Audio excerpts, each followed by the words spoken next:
Do you ever open up your electric bill and almost choke? I'm talking about the number is just unbelievable. You know, it's heat, it's air conditioning, it's water. And if you're like most people, you feel like those bills are just creeping higher and higher. It feels like you're working just to pay the power company. I felt that many times in my life. Well, what if you could cut some costs without freezing in winter or sweating all summer? I've got some great tips for you to do just that on today's show. Hi there, I'm Ralph. Thanks for joining me on today's Financially Confident Christian. This is the show where I help you to become a more financially confident Christian. And we're continuing in our series, Breaking the Cycle of Financial Shame, and we're looking to do it with confidence. And if you missed yesterday's show, we talked about retirement planning and why it feels so overwhelming. I'm going to encourage you to go check it out because it wasn't your typical retirement show. You can find all of our shows at financiallyconfidentchristian.com. Today, we're going to do something very practical. I had a great conversation with my son yesterday. My youngest son has been living in a house with a room sharing arrangement. Well, guess what? He's getting his own apartment, and he's going to be having to pay an electric bill. He's going to be paying a water bill. He's going to be paying a gas bill, an internet bill. And he said to me, Dad, he says, how can I save money on this? I don't even have an idea how much I should budget for this. And he said, Dad, I don't want to be cold all the time, and I don't want to sweat in the summer. And I said, son, that is a great question. And that's a question I bet a lot of my listeners could benefit from. So that's why I'm talking about it on today's show.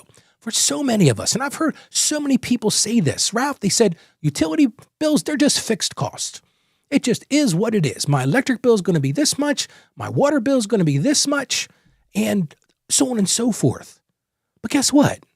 They're not fixed. I want you to hear that right now because so many people say, oh, it's just there's nothing I can do about it.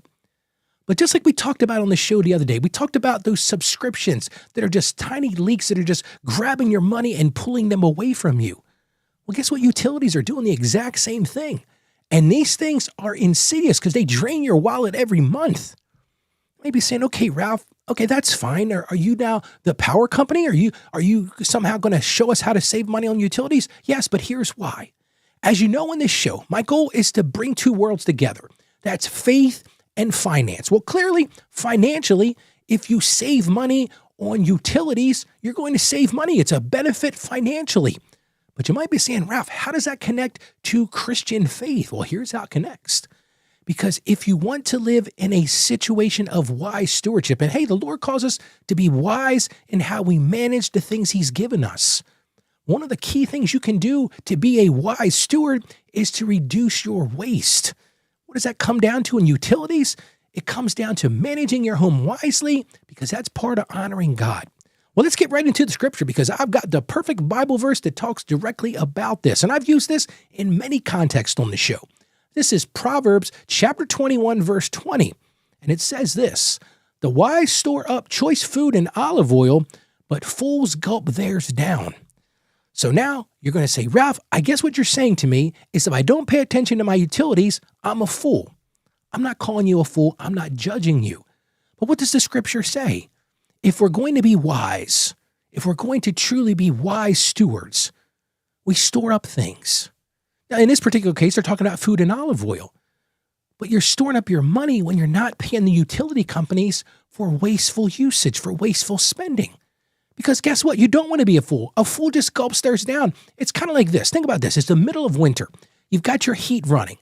And I walk into your apartment and the window is up. You're like, hey, doesn't it feel great in here? I'm like, you got the heater running and you're paying for the heat, but you got the window open. So today I want to talk about wisdom.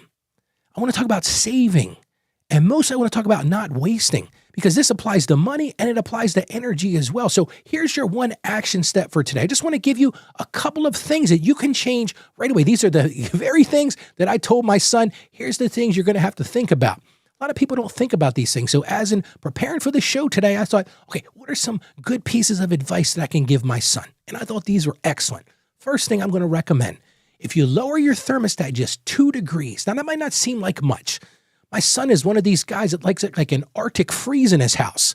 And I've said to him, I said, when you get that first electric bill, you're going to say, Dad, guess what? I'm taking that thermostat and I'm going up a little bit. So you may have to do the same thing. Just lower that thermostat by 2 degrees in the wintertime so that, it might be a little cooler. You may have to put some layers on. but you're going to save a ton of money. And the same thing in the summertime. You might find that, yeah, I really like it at 68, but cost-wise, if I go to 70 or even go to 72, maybe I put a fan on. Now look at the energy consumption in doing that, but you might be able to lower your costs substantially. So starts there, lower the thermostat. Another thing that I think is an excellent idea, and I've done this in my building here in my office, swapped all of my light bulbs out for LED bulbs. In fact, when I built this office, which is about 2.5 years ago, I had them put in these puck lights in the ceiling that are all LED. I think they cost literally nothing to run. And it was really interesting to me as the electrician was installing them. I said, okay, where do I change the bulb? He says, Ralph, there is no bulb to change. He said, these things last about 10 years. I said, okay, well, what do you do when they're done? He says, you replace them. I said, okay, they're expensive. He goes, no, they're dirt cheap. So that's another thing you consider. If you've got traditional lighting, switch those out, or even if it just go and buy those LED bulbs. Here's one a lot of people don't think about, and I actually didn't think about this one either. How many things do we let run when we're not even using them? They're little leaks, they're little here and there, like the chargers. Listen, we've got chargers for everything. I was thinking about it this morning. I've got a charger for my iPhone. I got a charger for my iPad, my computer, my headphones. I got this charger and that charger.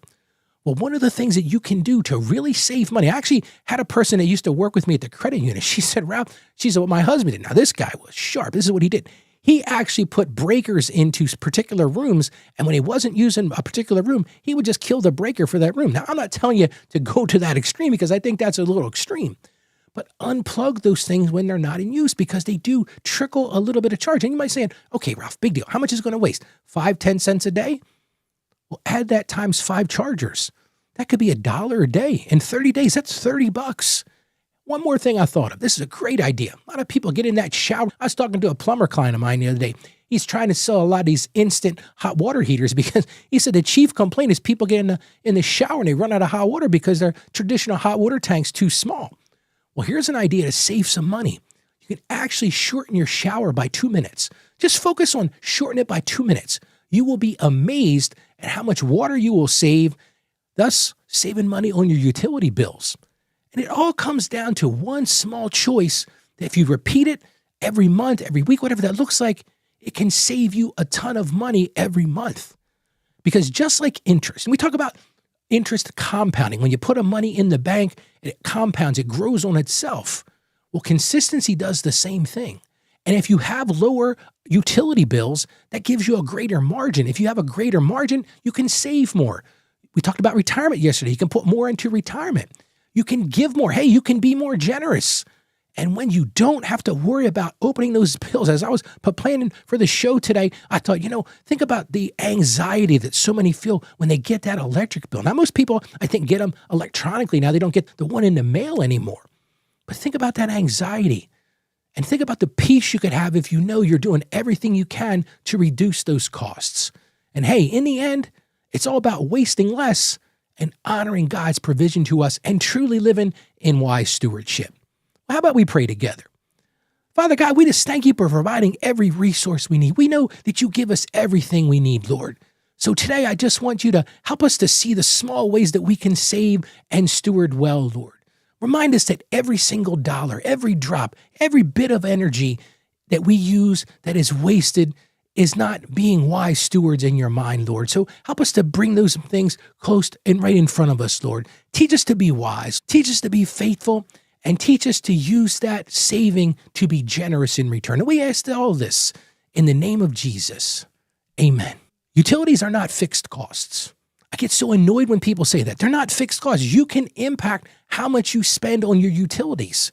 So I want to encourage you one more time, make some small changes today, because small changes today can lead to big savings tomorrow.